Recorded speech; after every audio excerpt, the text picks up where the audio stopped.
Como le dijo Pablo a Timoteo, una copita de tinto no hace más. No, le damos gracias al Señor por la Coca-Cola. No vayan a pensar otra cosa. Cosas que hemos estado perdiendo en las congregaciones hoy día son momentos en los cuales pareciera, dígame usted con una mente si es así, o sencillamente, como dicen los mujicas siempre hacen, si será verdad o no. Pero hoy día, los mujicas, sí. Hoy día, ¿le ponemos mayor responsabilidad a la guerra espiritual o a la armadura de Dios? ¿A qué le hacemos énfasis? ¿A la guerra espiritual o a la armadura de Dios? Porque están todos preocupados de que tenemos guerra no contra sangre, ni contra carne, sino que contra huestes celestiales. Y andamos viendo fantasmas, espíritus y ataques espirituales en todos lados. Chocó la micro, el diablo debe haber metido la cola. Se enfermó, lo están pidiendo a prueba.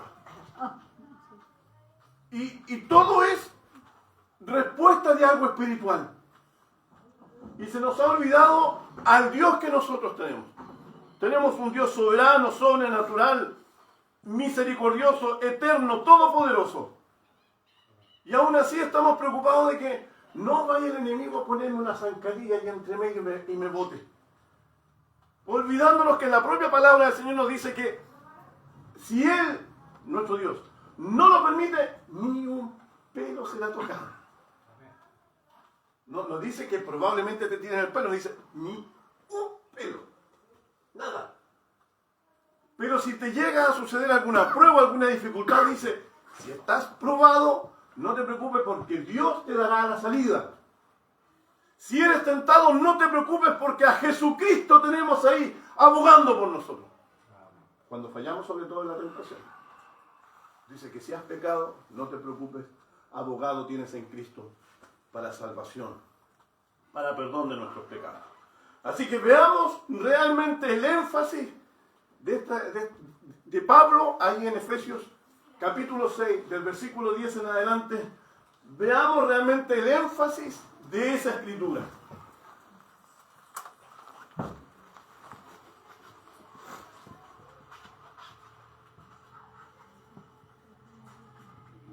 El título de hoy es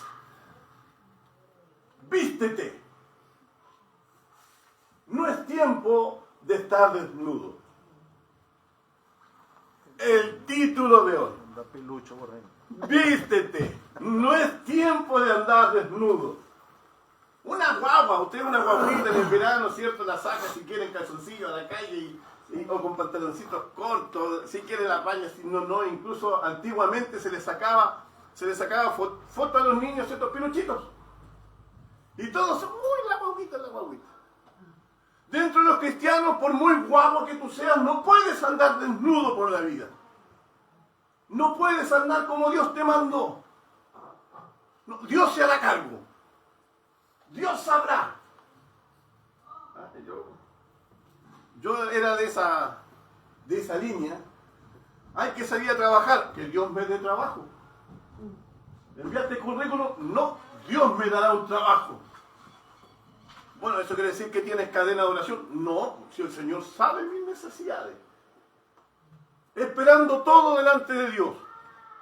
Y creo que la gran mayoría ya ha escuchado esa moraleja donde está el hombre, cayó la lluvia, empezó a subir el río y decía, Dios me irá a salvar.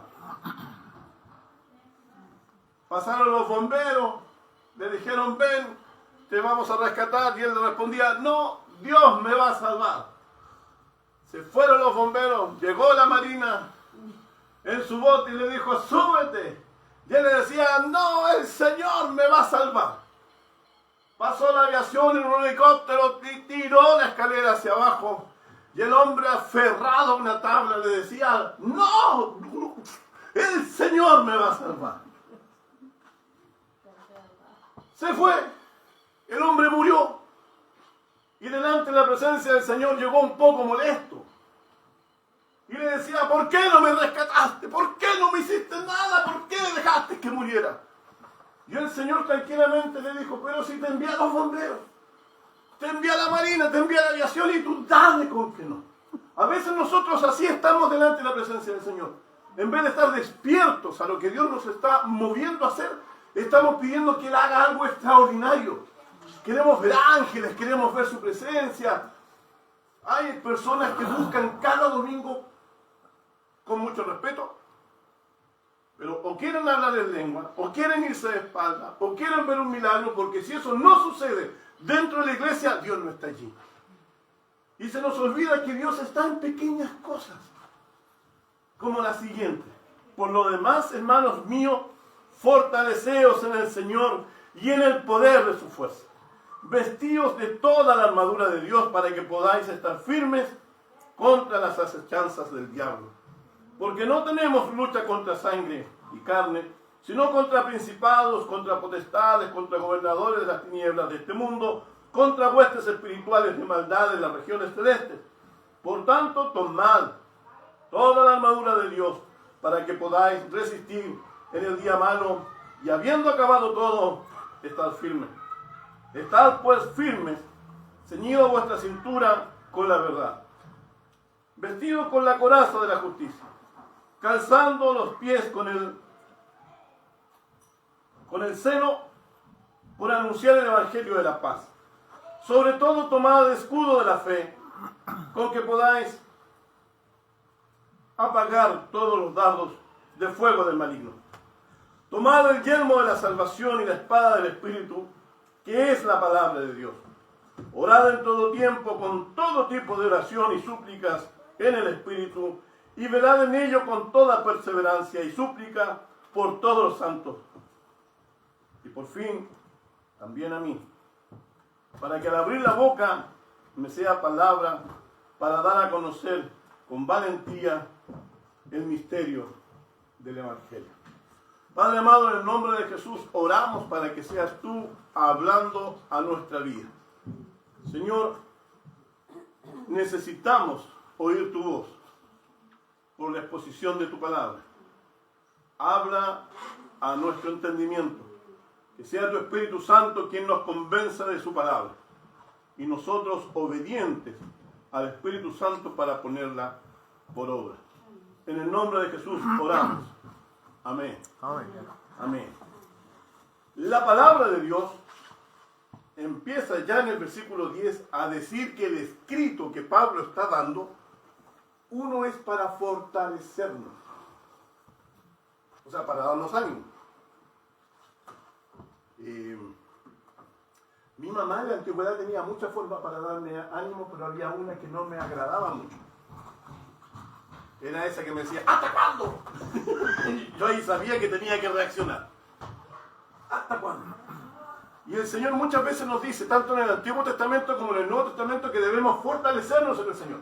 Fortalécete en el Señor, fortalécete en el Señor, esfuérzate en el Señor, trabaja para el Señor, dedícate a la oración, fortalécete en el Señor. Ya, pero ¿cómo me fortalezco? ¿Cómo me fortalezco en el Señor? Bueno, llenándote de la palabra de Dios. Escudriña su palabra, lee su palabra, medita en su palabra, camina en su palabra, vive su palabra. ¿Y cómo se hace? Yo tenía esa pregunta, no sé si tú la tendrás también, pero yo tenía esa pregunta. Y me la hizo Elizabeth. Papá, ¿cómo se vive la voluntad del Señor? ¿Cómo se vive la voluntad del Señor? ¿Cómo saber que estoy en la voluntad del Señor? ¿Cómo saber? Entonces uno dice, le recita palabra de Dios. Ahí le dice, bueno, la voluntad de Dios es agradable y perfecta. Entonces cuando tú veas que las cosas son agradables y perfectas, entonces tú estás en la voluntad del Señor. Ah, claro, fácil. ¿Qué es algo agradable y perfecto en esta vida? Un trabajo.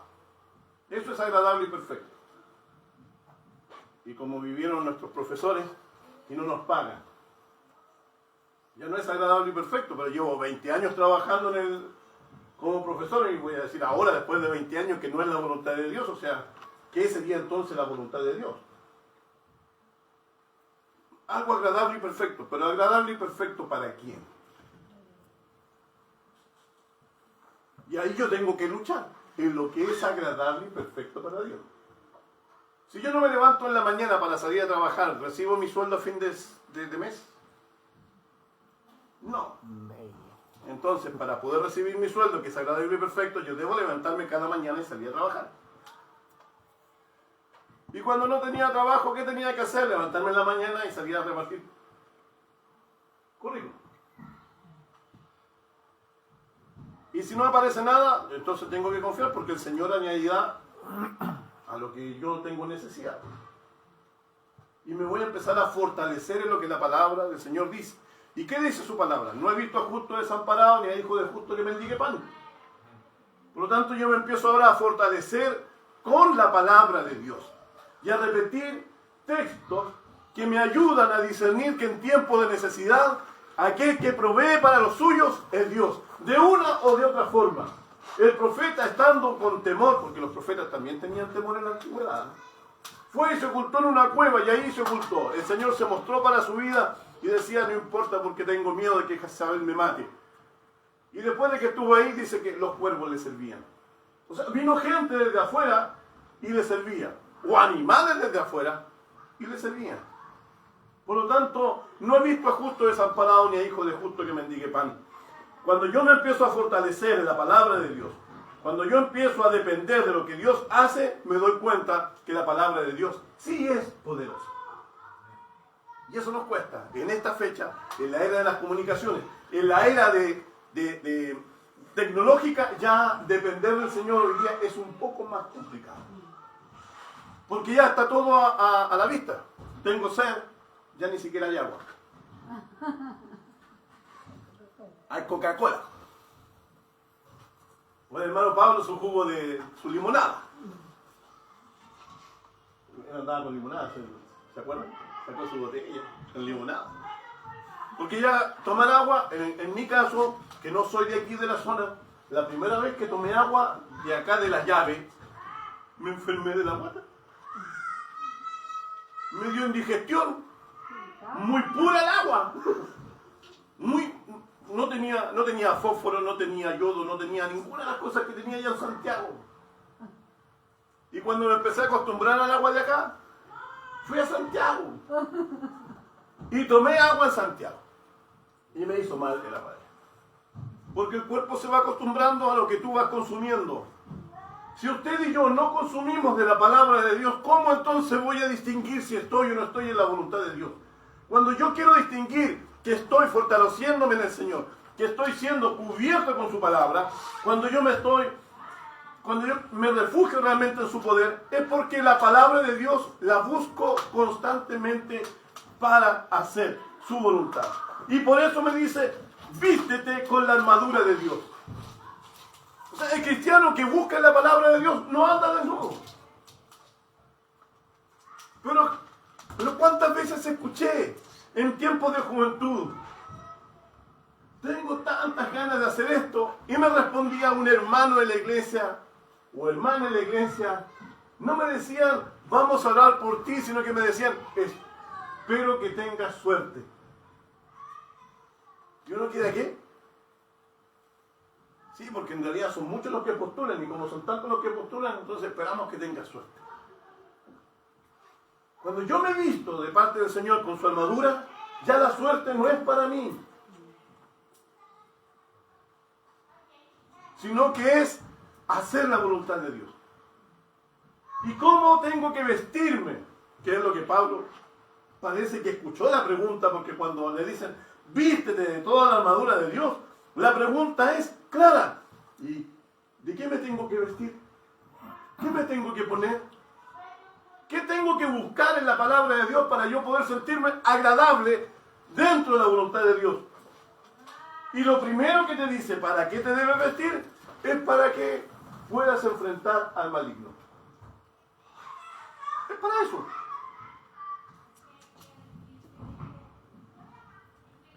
Mi hermana mayor, ella cuando dormía sentía que alguien llegaba desde arriba y le cargaba el pecho. Y ella trataba y trataba de sacarse algo. Sentía que se ahogaba, y ella luchaba. Y en eso que estaba luchando y que estaba tratando de sacar algo en la cabeza le decía, clama a mí y yo te responderé. Y ella decía, Señor, me siento ahogada, y salía todo aquello que le presionaba. Entonces ella decía, tengo una lucha espiritual. ¿Has escuchado eso? Que tiene una lucha espiritual. Yo en casa tengo una lucha espiritual. Porque cuando uno quiere orar, no puede orar. O cuando uno quiere estar en paz, no está en paz. Cuando uno quiere hacer algunas cosas, al final hace otras cosas.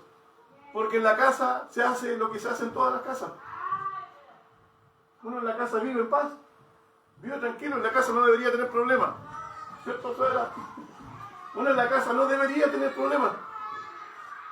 Pero en la casa donde somos como somos. Y en la casa de mi padre yo soy como debo ser.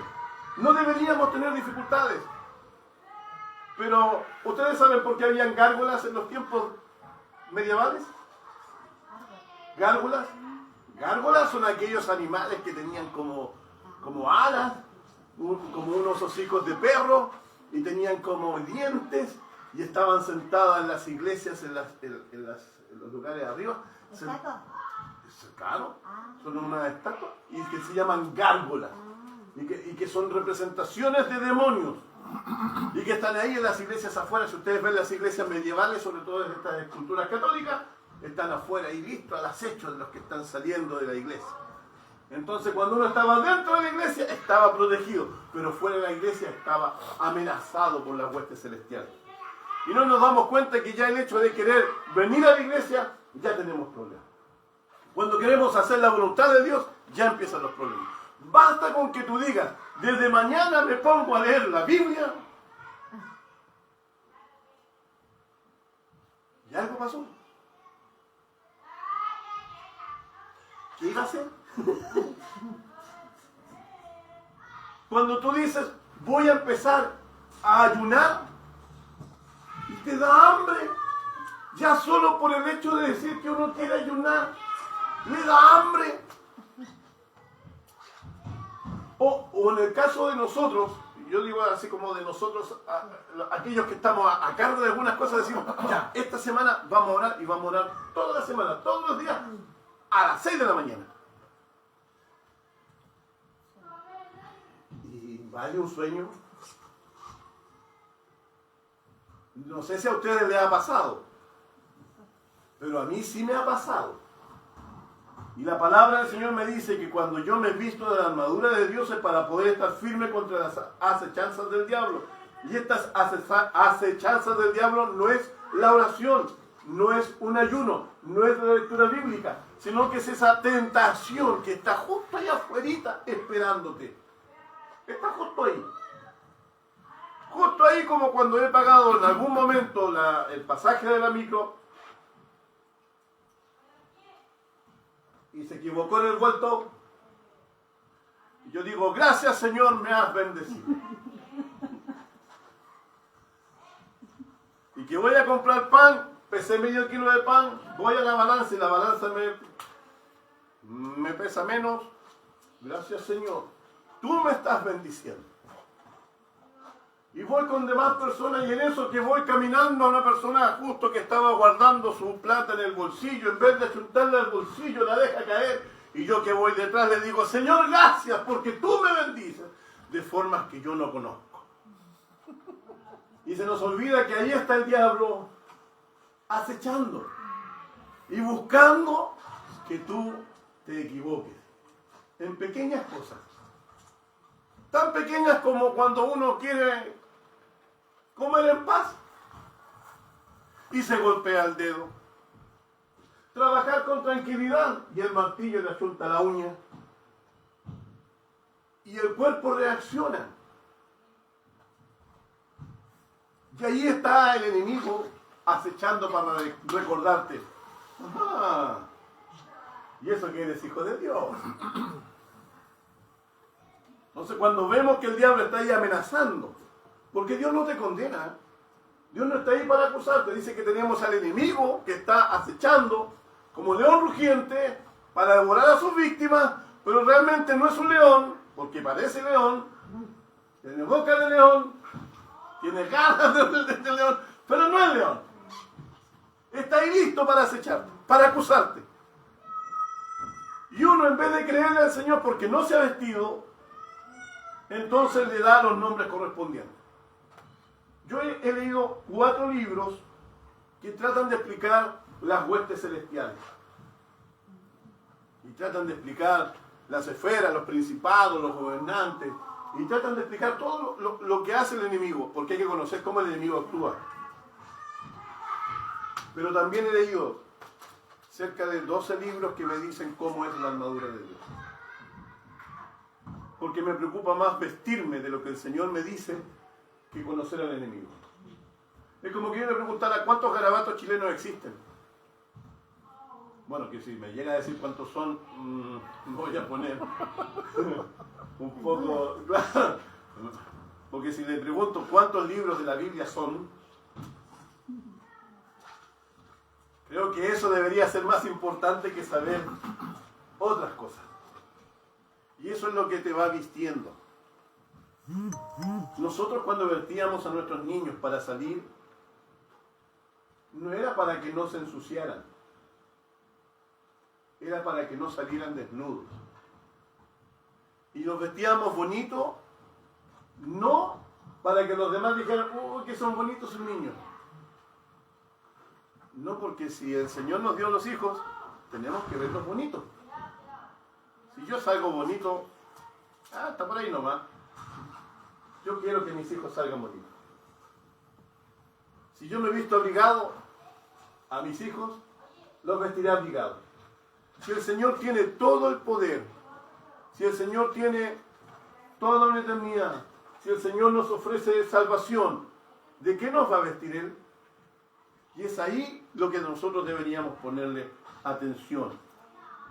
Así que, dice el versículo 13, por tanto, toma la armadura de Dios, para que puedas resistir los días malos. ¿Y cómo es la armadura de Dios? ¿Quién la conoce?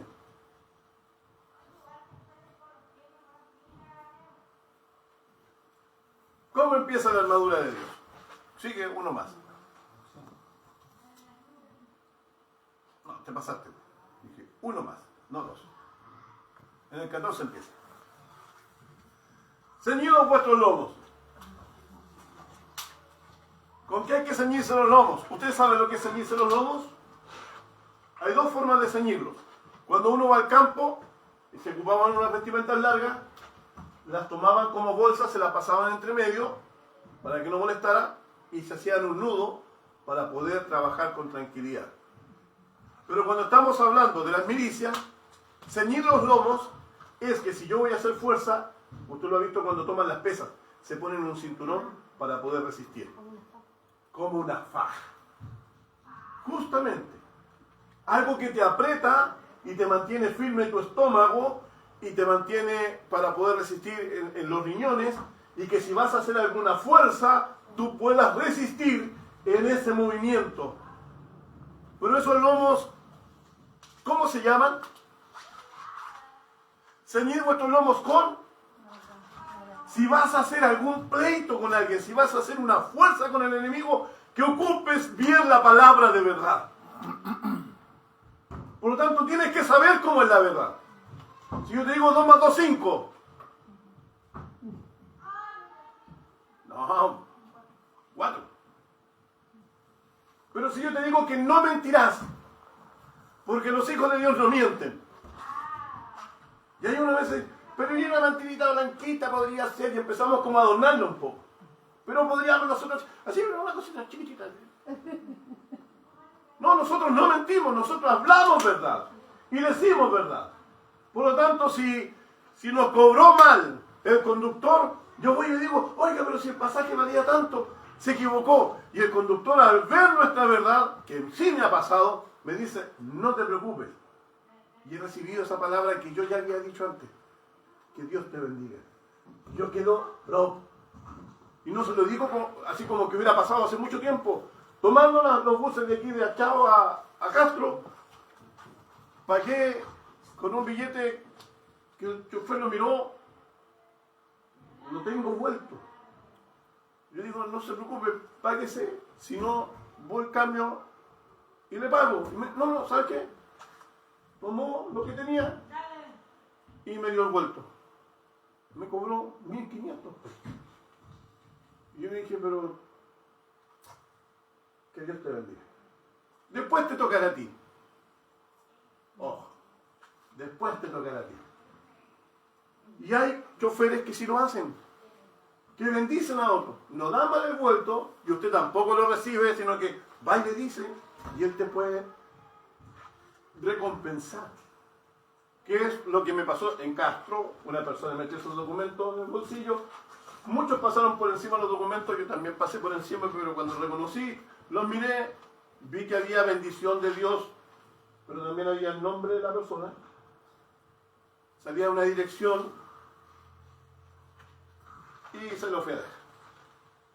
Llegando allá, la persona me miró y me dice, oh, te la pasaste, porque justo tenía ahí un dinero que le había que pagar. Y digo, revíselo, ahí está.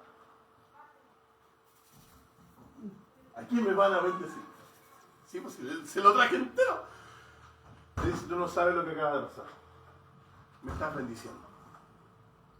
Esto tenía que pagarlo hoy día, sí o sí. Así que muchas gracias. No me dio nada, por ninguna recompensa. Dije, yo como. No, me dio la mejor noticia.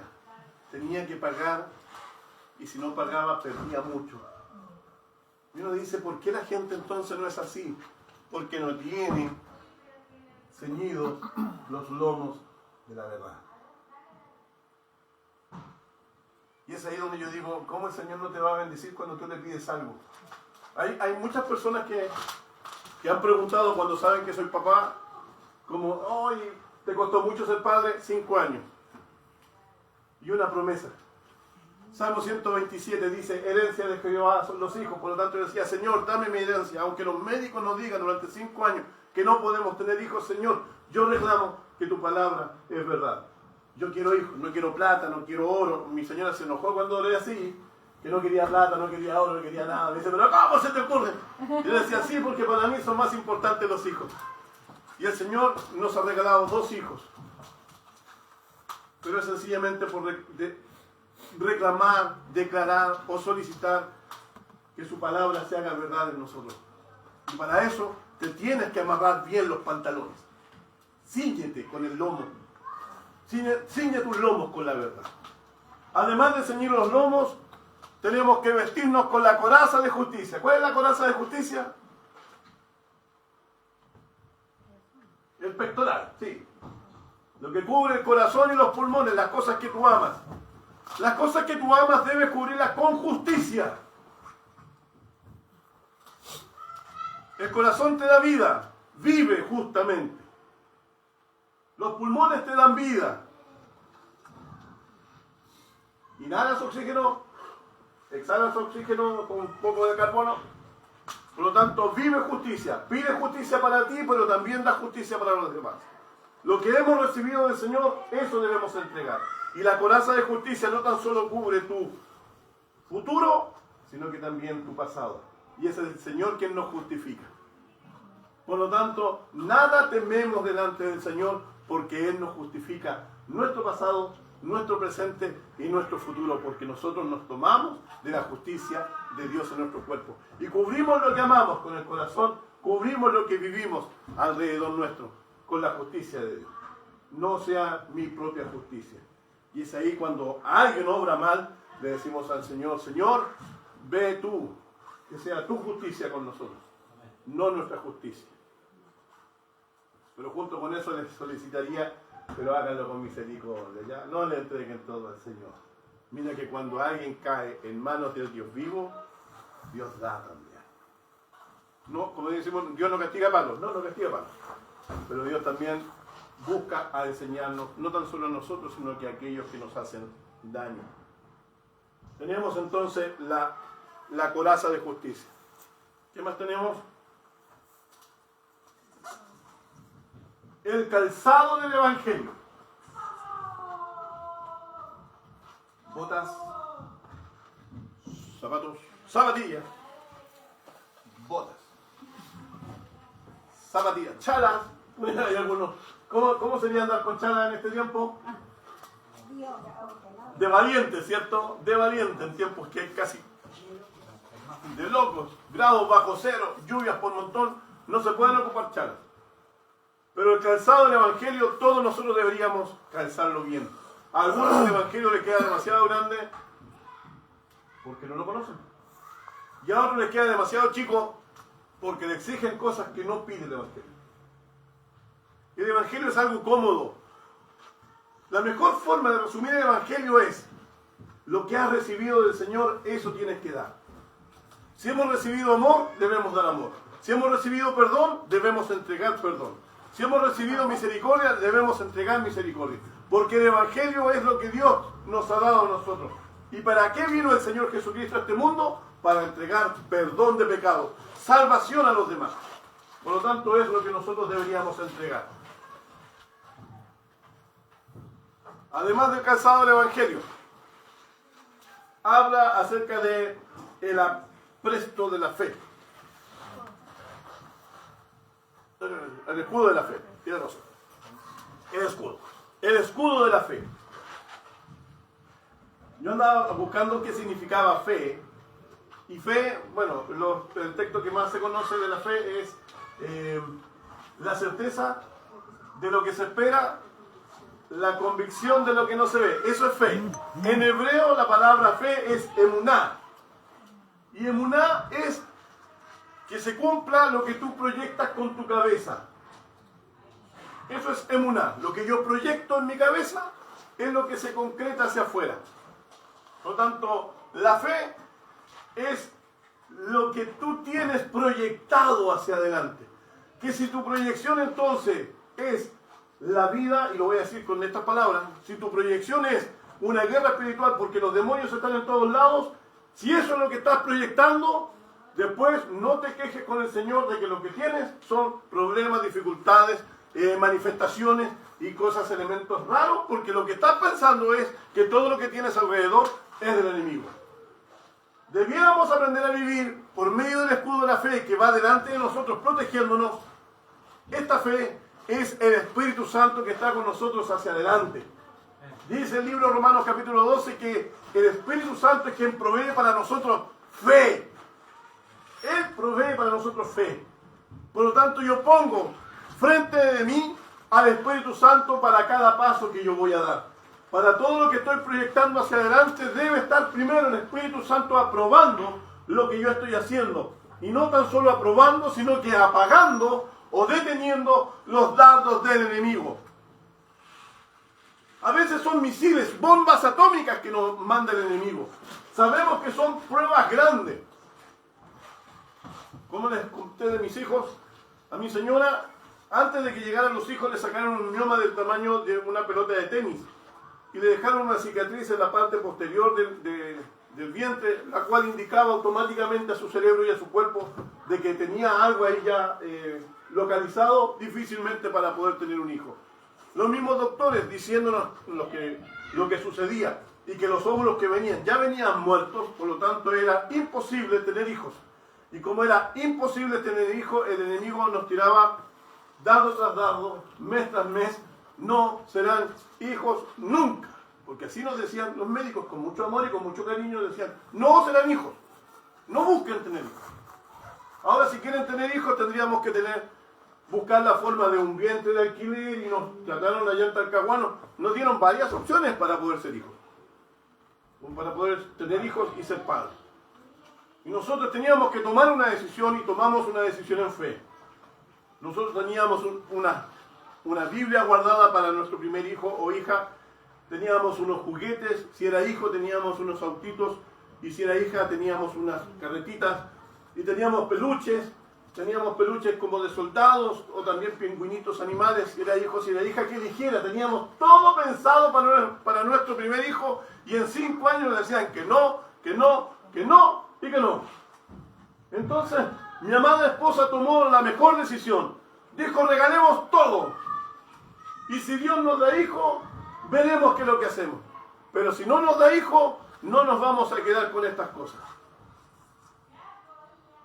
¡Wow! Así que en la iglesia donde estábamos allá en Hualqui, entregamos nuestra Biblia a una hija espiritual. Y le dijimos, el Señor te entrega esto con todo el dolor de nuestro corazón, Pero queremos decirte que si no tenemos hijos, nosotros vemos en ti y queremos que Dios te bendiga, y ahí estaba la Biblia.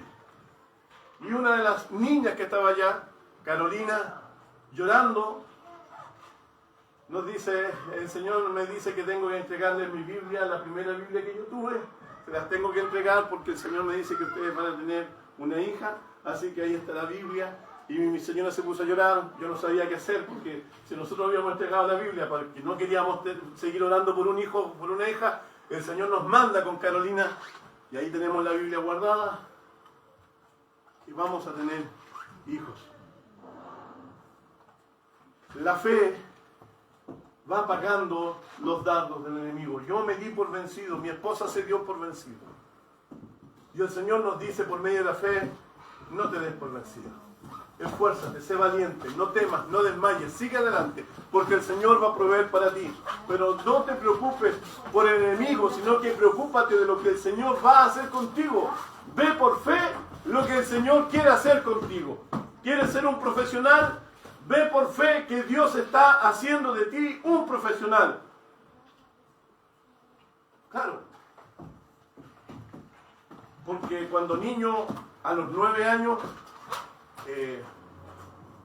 igual que mi suegro, yo a los 9 años soñaba con ser pastor. Y hoy día cada vez que me preguntan si soy pastor, le digo que no. Y ustedes verán que siempre pongo en mis devocionales, tu hermano Andrés Romero. Me preguntan y yo digo no, no y no. Claro, es mi sueño, sí, sí y sí. Es mi llamado, yo digo que sí.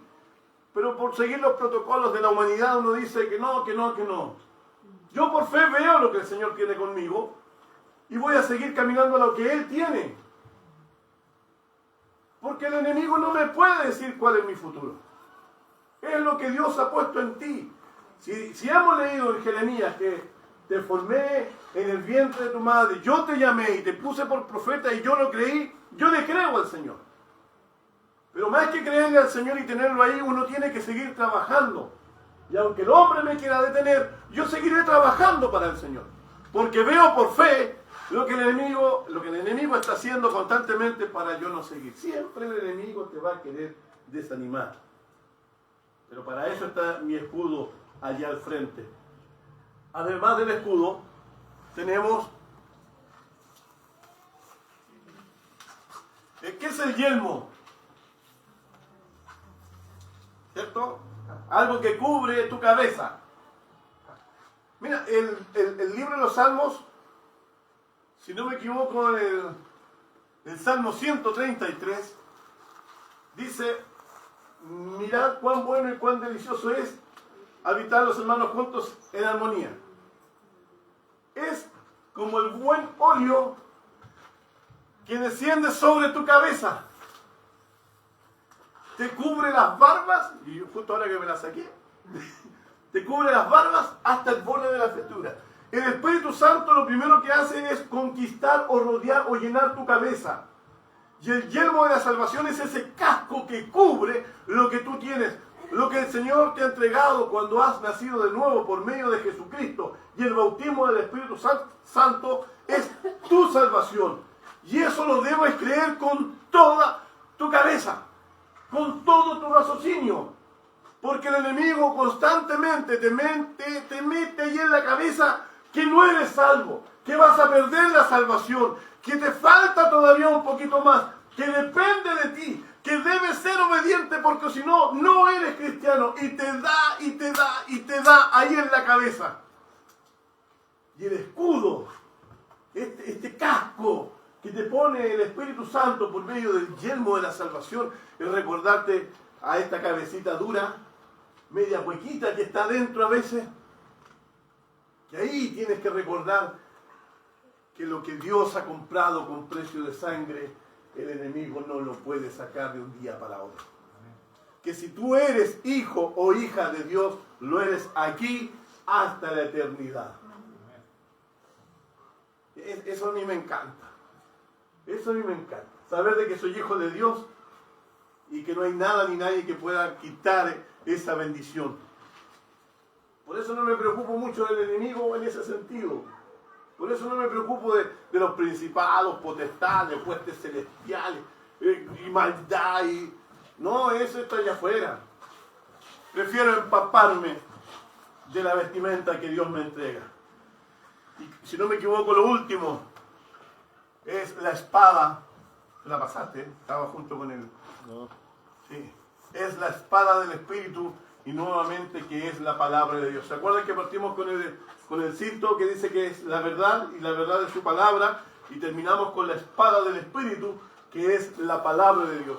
Cuando alguien lee en el libro de Efesios donde nos establece: no te embriagues con vino en lo cual hay disolución, sino sé lleno del Espíritu Santo, nos está pidiendo que nos vistamos con la armadura de Dios. Porque eso es ser lleno del Espíritu Santo.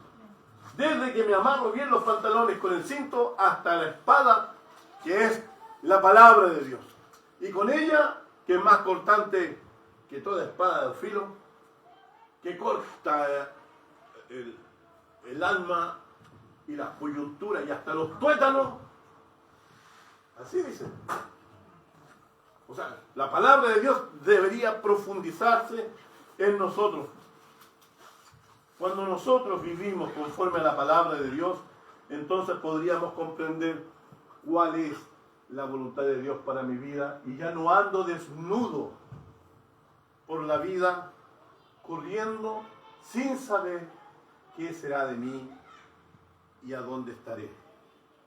Cuando Pablo nos enseña acerca de la armadura, sencillamente está tratando de que usted y yo oremos en todo tiempo, con todo tipo de oración y súplica, cantando al Señor, orando por nuestros hermanos, para que su presencia sea constantemente en nosotros. Y esto, insisto, y con mucho amor lo digo, para aquellos que están escuchando por las redes sociales, ser lleno del Espíritu Santo no es caerse. Ser lleno del Espíritu Santo no es hablar en lengua. Ser lleno del Espíritu Santo es que tú comprendas que Dios está contigo, que Dios está dentro de ti y que tú buscas su presencia constantemente. ¿Significa que no te vas a equivocar nunca más? No. Lo que significa es que tú, aunque el enemigo se levante en contra de ti, tú vives confiadamente porque Dios está contigo. Cuando eso se hace, entonces podríamos decir, como todo niño, tomado de la mano de papá, que no sale desnudo, sino que sale vestido.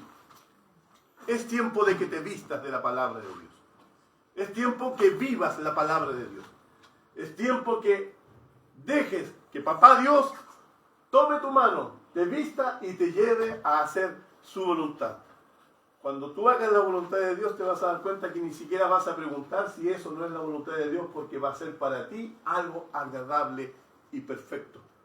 Porque vas a sentir que todo lo que haces está dentro de la voluntad de Dios. Y antes de orar, les preguntaría lo siguiente.